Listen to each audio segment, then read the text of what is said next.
कहानी की शुरुआत समुद्र किनारे बसे एक छोटे से गांव से शुरू होती है।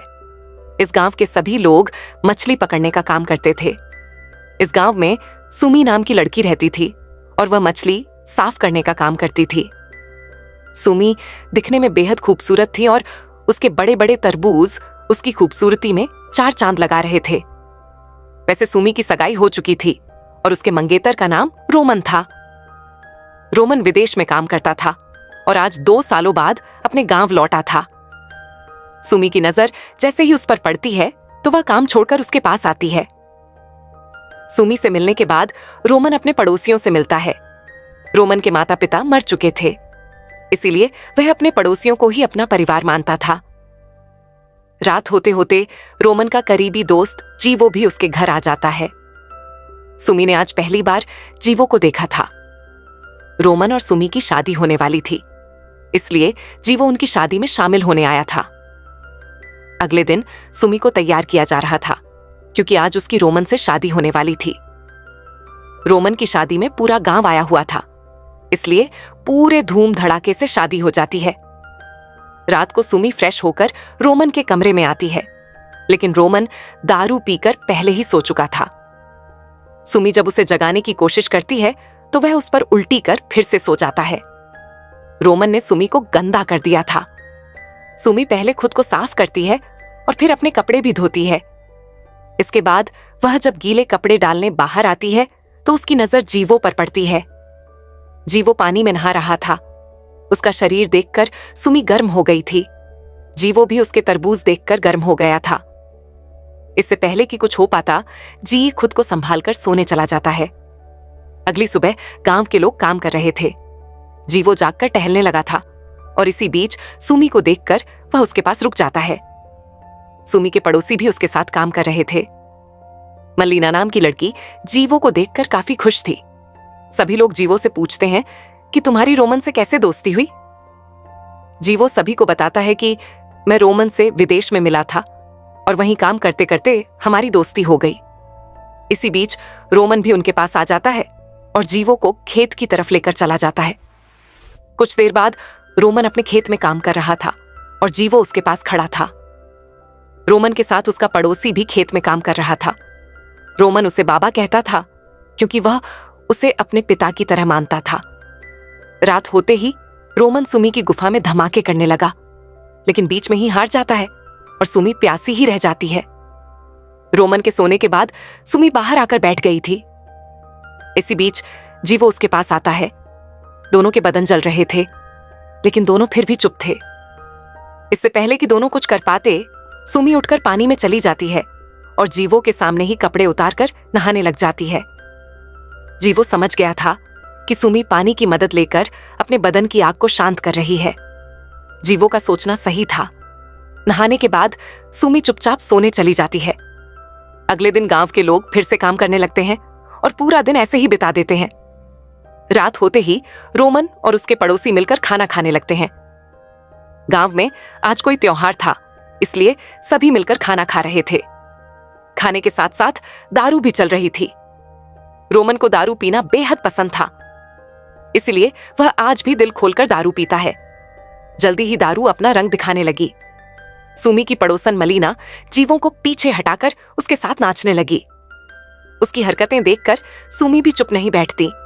वह भी टेबल पर चढ़कर नाचने लग जाती है। रोमन ने काफी दारू पी ली थी, इसलिए मलीना नाचना छोड़कर अपनी मां के साथ उसे संभालने लग जाती है। मलीना को रोमन के साथ देखकर सुमी उससे लड़ने लगी। लड़ते लड़ते वह अपनी हील उतारती है और फिर मलीना को मारकर सोने चली जाती है। सुमी बेहद गुस्से वाली थी। मलीना जब जीवो के साथ नाच रही थी, तभी सुमी ने उसे सबक सिखाने का फैसला कर लिया था। अगली सुबह जीवो जाने के लिए तैयार हो गया था। वो यहां 2-4 दिनों के लिए ही आया था, इसलिए अब उसके जाने का समय हो गया था। मलीना उसे जल्दी वापस आने को कहती है। जीवो रोमन से मिलता है और फिर सभी से विदा लेकर चला जाता है। कुछ दिनों बाद रोमन और सुमी घर के बाहर काम कर रहे थे। काम करते करते सुमी की नजर रोमन के शरीर पर पड़ती है। रोमन का शरीर देखकर वह इतनी गर्म हो जाती है कि वह वहीं उसका डंडा पकड़ लेती है। रोमन खुले में नहीं करना चाहता था, इसीलिए वह सुमी को रोक देता है। उसका रोकना सुमी को पसंद नहीं आता, इसीलिए वह नाराज होकर घर चली जाती है। शाम को सुमी घर के काम कर रही थी। इसी बीच रोमन उसके पास आता है और उसकी गुफा में धमाके करने की कोशिश करता है, मगर इस बार सुमी का मन नहीं था, इसलिए वह रोमन को कई थप्पड़ मारकर अपने कमरे में चली जाती है। दरअसल सुमी को जीवो से प्यार हो गया था। वह पूरा दिन उसे याद करते करते रोती रहती थी। कुछ दिनों बाद जीवो गांव में वापस आ जाता है। वह इस बार किसी काम से वापस आया था। वह रोमन को बताता है कि हमें पुलिस ढूंढ रही है, इसीलिए मैं शहर छोड़कर यहां छुपने आया हूं। जीवो की बात सुनकर रोमन भी परेशान हो गया। सुमी छुपकर दोनों की बातें सुन रही थी और उनकी बातें सुनकर वह सोच में पड़ गई। रात होते ही सुमी पानी में नहाने लग जाती है। जीवो भी आकर उसे दूर से देखने लगा था। नहाने के बाद सुमी जब जाने लगती है तो जीवो उसे रोककर कहता है कि मैं तुमसे प्यार करने लगा हूं। इसी बीच रोमन का बाबा उन्हें देख लेता है। जी सुमी की गुफा में धमाके करना चाहता था, लेकिन सुम नींद का बहाना बनाकर सोने चली जाती है। अगली सुबह रोमन और जीवो जैसे ही दारू पीने लगते हैं, तभी गांव में पुलिस आ जाती है। पुलिस को देखकर दोनों इतना डर जाते हैं कि जल्दी जल्दी पेड़ों के पीछे छुप जाते हैं। पुलिस वाले बाबा के पास रुके थे। वह बाबा से रा पूछने लगे।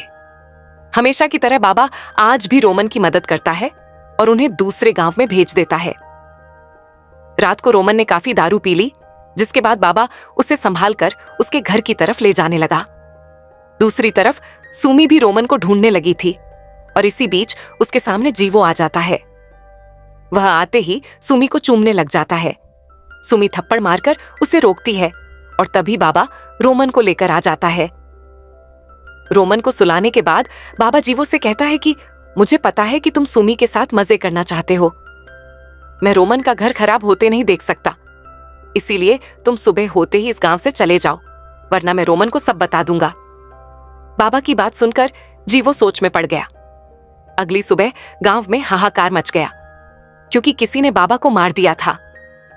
गांव वाले बाबा की बहुत इज्जत करते थे, इसलिए उसकी लाश देखकर सभी उदास हो गए थे।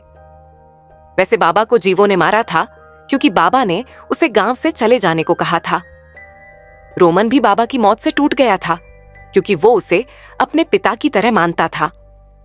रात को रोमन के सो जाने के बाद जीवो और सुमी बैठकर बातें करने लगते हैं। बातों बातों में सुमी उससे कहती है कि अगर तुमने मुझे पुलिस वाली बात बता दी तो शायद तुम मेरे बदन का स्वाद छपक पाओ। उसकी बातों में फंसकर जीवो उसे सब कुछ बताने लगा। दरअसल रोमन जब विदेश में था तो वहां पर उसकी मुलाकात जीवो से हुई थी। एक बार एक विदेशी बंदा रोमन को उठा लेता है और जीवो दूर से सब देख लेता है। विदेशी रोमन को लेकर जल्दी ही एक वीरान जगह पर आता है। वह उसके साथ जबरदस्ती करना चाहता था, लेकिन तभी जीवो वहां आकर उस पर हमला करता है।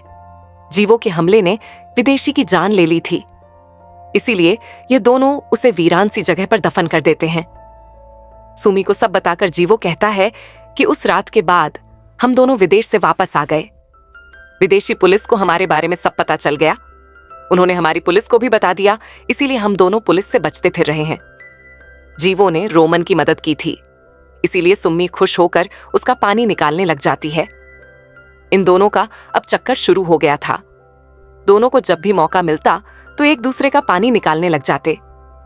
ऐसे ही एक दिन जब दोनों खेत में धमाके कर रहे थे, तभी रोमन उन्हें पकड़ लेता है।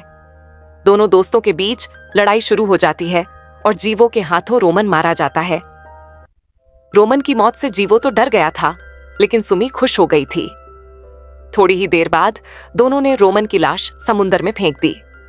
इसके बाद जीवो घर आकर नहाने लगा, जबकि सुमी उसका फोन देखने लग जाती है। जीवो के फोन में किसी लड़की के मैसेज आए हुए थे, जिन्हें देखकर सुमी बेहद गुस्सा करती है। दरअसल जीवो शादीशुदा भी था और उसका कई लड़कियों के साथ चक्कर भी चल रहा था। सुम को अब उसकी सच्चाई पता चल गई थी, इसलिए वह अब जीवो को सबक सिखाना चाहती थी। उसने जीवो पर पूरा यकीन किया था, लेकिन वह साला उसे धोखा दे रहा था। अगली सुबह सुमी समुंदर से एक ऐसी जहरीली मछली पकड़ती है जिसे खाकर कोई भी मर सकता था। इसके बाद सुमी उस मछली को पकाती है और फिर जीवो के सामने परोस देती है। जीवो जैसे ही जहरीली मछली खाता है, तो वह तड़प तड़प कर मर जाता है। जीवो सुमी को धोखा दे रहा था, इसीलिए सुमी ने उसे मारकर बदला लिया था।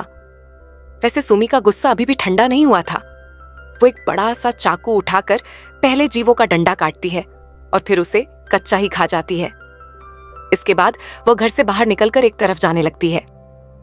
सुमी की जिंदगी में अब कुछ नहीं बचा था, इसलिए वह पूरी तरह से टूट चुकी थी।